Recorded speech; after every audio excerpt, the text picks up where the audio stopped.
Alikuwa mkamilifu ama alikuwa mbaya? Hakuwa mkamilifu, alikuwa arrogant, si ndio? Na mtu arrogant atakaa permanent arrogant? Hapana. He will be transformed. Katika Romans 12:1-2 inasema offer your bodies to be a living sacrifice, holy and worthy to the Lord. Si ndio? Yaani yeye alikuwa mtu mbaya. Paulo huyo mbaya alikuwa Saul. Ni jambo gani ilifanya akaitwa Saul? Alikuwa akiangamiza kanisa. Sasa tunapoona kama Wakristo vijana tukiwa kule shuleni tunaangamiza kanisa kwa maongeo. Bwana asifiwe. Hebu kila mtu aangalie ile tangi yake. Sio tangi. Ulimi. Naitwa ulimi. Mbona ikawa nyekundu? Mbona hawakupaint black? Inawaka kama moto, sio? Yeah? Inawaka kama moto. Na moto huwa inateketeza, si ndio? So ukiwa kule shuleni uko na mwenzako. Mumeenda kwa laini kupanga chakula, kupewa chakula. Na unapotani hivi unasema, "Wah, hiyo sukuma sijui alimwaga maji ya mtaro." Umeteketeza ama hujateketeza? Teketeza. Umeteketeza. Unapofika kwa dom unasema huyo madam ni mjinga sana. Hata unaona vile kamerefuka sijui kamenona. Umeteketeza. Kwa sababu umebuild something.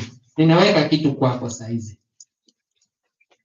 Umebuild something that will never be taken away. Sio umeambia huyu. Na huyu ataambia na ule itarudi mpaka huko nyuma. Umechoma ama hujachoma? Umechoma. Umechoma ama hujachoma? Umechoma. Hiyo neno ilitoka wapi? Kwa ulimi. Pia hiyo ulimi inabariki. Bwana asifiwe. Ngambia huyo hiyo sukuma ilikuwa tamu. Sio huyo atabuild imani kwamba hiyo sukuma ilikuwa tamu. Ataiongeza hivyo. Bwana asifiwe. Amen. Bwana asifiwe. Amen. Uchunge ulimi wetu. Timothy anaambiwa na Paul, chunga, tengeneza imani yako. Kwa hivyo Paulo anamjenga Timothy kwa kumpea maneno mazuri. Bwana asifiwe. Na akamwambia, remember your forefathers. Nyanya yake nani? Timothy. He was a young man. Na akamwambia, angalia matendo ambaye Lois alifanya. Lois was a grandmother to Timothy.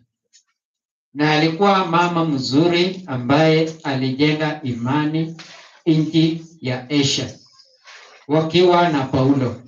Na huyo Paulo alipokuwa transformed akawa mtu mzuri na akahubiri nini? Habari njema. Si ndio? Alianzia wapi?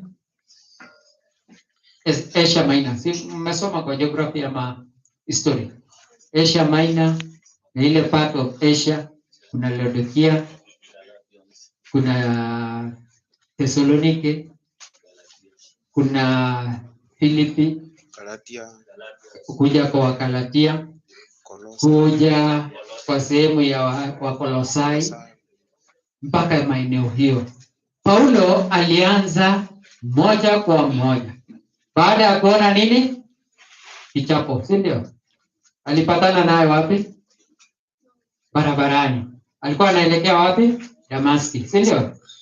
Na akakutana na Kristo akamstrike kibogomo unyo, si ndio?